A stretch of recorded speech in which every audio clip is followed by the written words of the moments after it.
Guten Tag. Hier sind die Nachrichten für Deutschlernende vom 2. Oktober 2025. Israel stoppt Hilfsflotte für Gaza. Die israelische Marine hat mehr als 10 Schiffe einer internationalen Flotte gestoppt. Diese Schiffe wollten Hilfsgüter in den Gazastreifen bringen. Die Aktion heißt Global Summit Flotilla. Insgesamt gehören über 40 Boote mit rund 500 Menschen dazu, darunter auch Abgeordnete, Anwälte und die Klimaaktivistin Greta Thunberg. Laut den Organisatoren wurden 13 Schiffe angehalten. Etwa 30 Boote fahren aber weiter durchs Mittelmeer. Ziel der Flotte ist es, die israelische Blockade des Gazastreifens zu durchbrechen und Lebensmittel sowie Medikamente zu liefern.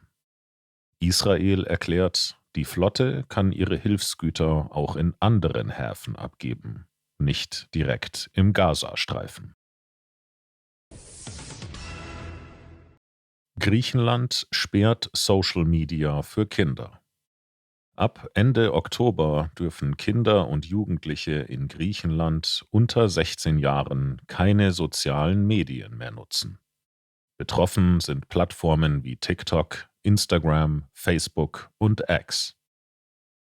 Das Verbot wird über die staatliche App Kids Wallet umgesetzt.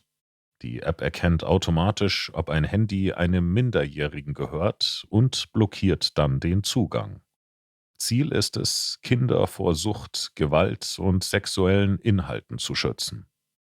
Zusätzlich dürfen Jugendliche unter 18 künftig keine Seiten mit Glücksspiel, Alkohol, Tabak oder Pornografie besuchen.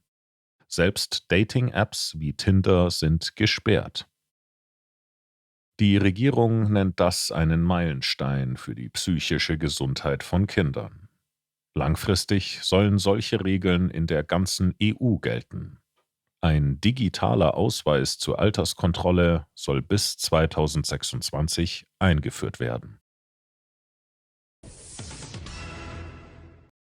Großbritannien verbietet Junkfood-Werbung.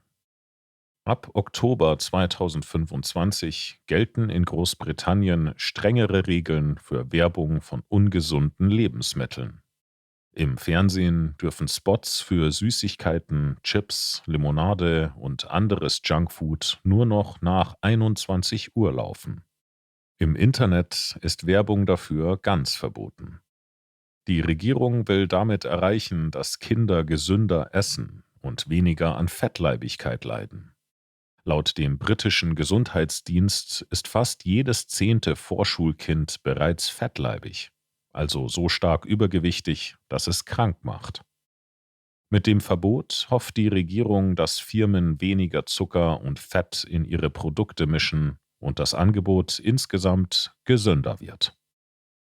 Das war's für heute mit den Nachrichten. Danke fürs Zuhören.